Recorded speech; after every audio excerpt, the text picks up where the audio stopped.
Hello viewers, আমরা স্ক্রিনে যে অঙ্কটা দেখছি এটি একটি মূলদ অম্লদ সংখ্যা সম্পর্কিত অঙ্ক। এই ধরনের অঙ্কগুলো আমরা যেভাবে সমাধান করতে পারি, অঙ্কটা বলা হয়েছে নিচের কোনটি মূলদ সংখ্যা। আমাদেরকে বলছে মূলদ হবে কোনটি সংখ্যা।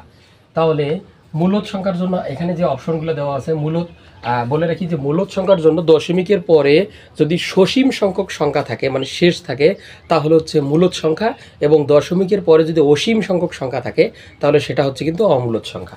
তাহলে এই ক্ষেত্রে আমরা এটাকে যদি ক্যালকুলেশন করি তাহলে এটা কী লেখা যায়, √2, তার মানে সমান সমান 2 √2 জন্য হাফ। তাহলে এটা হচ্ছে 2^1/2। এটা কি ক্যালকুলেশন করলে দশমিকের উপরে অসীম সংখ্যক সংখ্যা পাওয়া যাবে।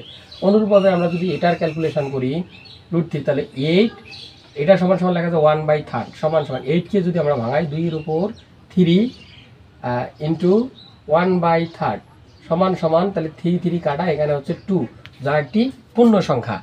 আবার গ নাম্বার যদি আমরা খেয়াল করি, গ নাম্বার এটা, তাহলে 9^1/3 লেখা যায়। 9 1/3 সমান সমান 3কে আমি স্কোয়ার দিতে পারি ইন্টু 1/3, তাহলে সমান সমান লেখা যায় 2/3, যা একটি ক্যালকুলেশন করলে এটা তো দশমিকের উপর অসীম সংখ্যক সংখ্যা পাওয়া যাবে। অনুরূপভাবে যদি আমরা এটা খেয়াল করি 8√, তাহলে 8 হাফ। এখন 8কে যদি আমরা 2-এর উপর 3 পাওয়া, 2 2 4 4 2 8 ইন্টু হাফ, তাহলে এটা যাচ্ছে 2 ইন্টু 3/2। তাহলে এসব সংখ্যার মধ্যে আমরা কেবলমাত্র এই খ নাম্বার অপশনটাতে একটা পূর্ণ সংখ্যা পাই। তাহলে অতএব আমরা বলতে পারি খ নাম্বার উত্তরটি সঠিক। ধন্যবাদ ভিউয়ার্স, যদি ভিডিওটি ভালো লাগে অবশ্যই ভিডিওটিতে একটি লাইক দেবেন এবং চ্যানেলটিকে সাবস্ক্রাইব করতে ভুলবেন না।